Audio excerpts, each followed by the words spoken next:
के रूप में राष्ट्रपति के पद पर नहीं था, मगर प्रधानमंत्री जी ने एक गरीब घर की, आज राष्ट्रपति के जो उम्मीदवार हैं एनडीए के, श्रीमती मुर्मू जी, उनके जीवन को सब लोगों ने जान लिया है। कितना गरीब घर की बेटी, कभी कोई सपना में भी नहीं सोचा होगा। और मैं समझता हूँ कि जिस तरह से समर्थन जारी है, वो तो कल नामांकन में ही जीत तय हो गई है। तो कुछ पॉलिटिकल पार्टी के लोग इसको राजनीतिकरण कर रहे हैं, जो उचित नहीं है, और गुमराह कर रहे हैं लोगों को, ये उचित नहीं है। इस तरह के घटनाक्रम, उनका पोल तो खुल रहा है। राज्य की सरकार ने बहुत मजबूती के साथ, सक्रियता के साथ पोल खोलने का काम कर रही है। कौन कौन लोग इसमें इन्वॉल्व था, हिंसक रूप दिया गया।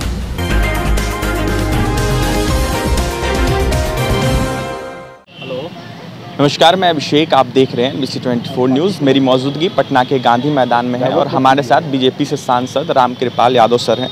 सर, आम लोगों का जन समस्या सर सुन रहे हैं। सर, क्या कहिएगा, कैसा कैसा समस्या है? हाँ, बहुत तरह की समस्या आती है। ये तो रूटीन वर्क है हमारा। पिछले 40 साल से मैं घूमता भी हूँ, यहाँ बैठ कर के लोगों की बात सुनता हूँ। किसी कोने से कोई आदमी आता है तो उसकी समस्या को सुन करके निदान करने का हर संभव प्रयास करता हूँ। मेरे ये चरित्र का ये पाठ है, ये मेरे कैरेक्टर का पाठ है। पूरे देश में राष्ट्रपति का चुनाव होना है सर। एनडीए की तरफ से द्रौपदी मुर्मू को खड़ा किया गया है सर, और उन्होंने कल पर्चा जो है वो भर दिया है सर। इस पर क्या कहिए? मैं दिल से आभार व्यक्त करना चाहता हूँ यशस्वी प्रधानमंत्री नरेंद्र मोदी जी का और अपने पार्टी का और शीर्ष नेतृत्व का, जो ने एक बहुत अच्छा निर्णय लिया है। हिंदुस्तान के आज़ादी के बाद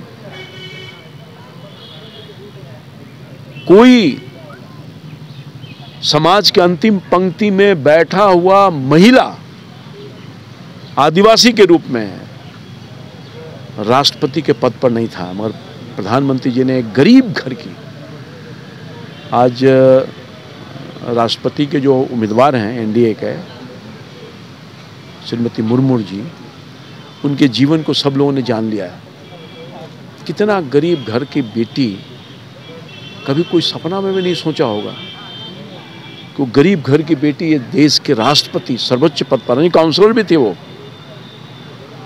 तो ये सपनों को साकार करने का किसी में दम है, किसी में भाव है, तो एनडीए में है, भारतीय जनता पार्टी में है, और इस सबसे प्रधानमंत्री जी में है।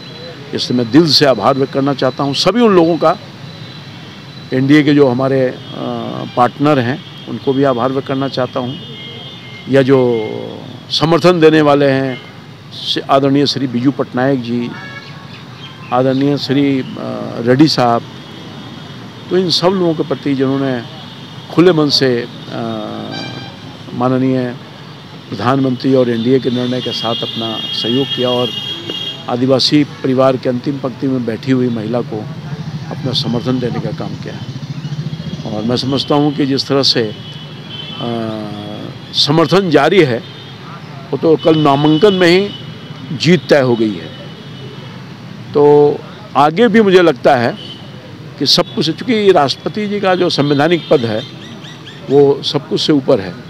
मैं तो अपील करूँगा अन्य दूसरे लोगों से, हमारे पार्टी के शीर्ष नेतृत्व ने सब लोगों से अपील किया है, संपर्क भी करने का काम कर रहे हैं, कि सब लोग सर्वसम्मति से राष्ट्रपति के जो प्रत्याशी हैं श्रीमती मुर्मू, उनको अपना समर्थन दीजिए और एक इतिहास बनाने का काम कीजिए। सर, एक अंतिम सवाल रहेगा। अग्निपथ योजना को लेकर लगातार बिहार में विरोध हो रहा था। अब देखा जाए तो विपक्षी पार्टी जो है वो विरोध कर रही है, पैदल मार्च निकाल रही है। सर, इस पर क्या कहेंगे? देखिए, अग्निपथ योजना बहुत ही सोच समझ करके पिछले 30-35 सालों से जो सेना का सोच था, कमेटी बनी थी कई स्तर पर, सोच के तहत एक बदलाव था सेना में। उस बदलाव को करने के लिए भारत की सरकार ने निर्णय लिया है और इसके विषय में लोगों तक बात पहुंचाने की कोशिश की जा रही है।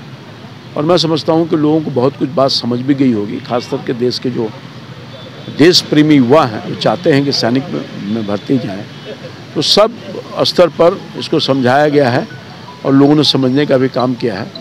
ये देश हित के लिए है, लोगों के हित के लिए। मगर कुछ पॉलिटिकल पार्टी के लोग इसको राजनीतिकरण कर रहे हैं, जो उचित नहीं है, और गुमराह कर रहे हैं लोगों को, ये उचित नहीं है। आपने देखा किस तरह से हंगामा हमारे पॉलिटिकल पार्टी के लोगों पर अटैक हुआ, हमारे एमएलए पर, हमारे माननीय जो प्रदेश के अध्यक्ष हैं उनके ऊपर, हमारे उप मुख्यमंत्री के ऊपर पार्टी का दफ्तर जलाया गया। यानी किस तरह से, तो मैं समझता हूँ कि जो इस तरह के घटनाक्रम, उनका पोल तो खुल रहा है। राज्य की सरकार ने बहुत मजबूती के साथ, सक्रियता के साथ पोल खोलने का काम कर रही है। कौन कौन लोग इसमें इन्वॉल्व था, हिंसक रूप दिया गया। हिंसा का कहीं कोई स्थान नहीं है, दुनिया में स्थान नहीं है, भारत में स्थान नहीं है। देश की आज़ादी जो ली गई वो हिंसा के माध्यम से नहीं ली गई, अहिंसा के माध्यम से ली गई। और हम तो याद है कि पिछले सत्र में जब कोरोना काल में सैनिकों की बहाली पर रोक लगी हुई थी, तो मैंने तो पार्लियामेंट में उठाया था। तो उनकी जो भावना है, वो भावना जनप्रतिनिधियों तक पहुंचाने का काम करते। और निश्चित तौर पर सरकार तो पुनर्विचार की है। 2 साल की बात कही जा रही थी कि हमारा 2 साल तो भाई हम मेहनत कर रहे हैं, हमारा एज तो पार हो गया, नहीं हुआ 2 साल बाद ही। तो सरकार उस पर भी विचार करने का काम करी। कई ऐसे चीज़ हैं जो इससे लाभ मिलने वाला है, उसके लिए लोगों को समझाने की कोशिश की गई, लोग समझ भी रहे हैं। तो आपने सुना बीजेपी से सांसद थे रामकृपाल यादव, क्या कुछ कहना था आपने सुना है। देखिए, पूरे देश में राष्ट्रपति का चुनाव होना है और गरीब तबके से जो राष्ट्रपति का उम्मीदवार जो उतारा गया है द्रौपदी मुर्मू को, वो कहीं ना कहीं पूरे देश के लिए गौरव की बात है। और वहीं बता दें आपको कि जिस तरीके से अग्निपथ योजना को लेकर वाद विवाद हो रहा है, तो वहीं कहीं ना कहीं जो विपक्षी खेमे के नेता है वो कहीं ना कहीं गलत कर रहे हैं। वहीं तमाम जो युवा हैं जो विरोध कर रहे थे, उसको लेकर साफ साफ कहना है कि बहुत सारे लोगों पर कार्रवाई भी हो रही है और बहुत सारे लोग नहीं समझ रहे थे कि अग्निपथ योजना क्या है। लोग समझ भी रहे हैं, जागरूक भी हो रहे हैं। फिलहाल क्या कुछ कहते बीजेपी सांसद रामकृपाल यादव, आपने सुना है। और भी तमाम खबरों के लिए बने रहे NBC 24 न्यूज़ के साथ। हमारे चैनल को सब्सक्राइब करें, पेज को लाइक करें। बहुत बहुत धन्यवाद।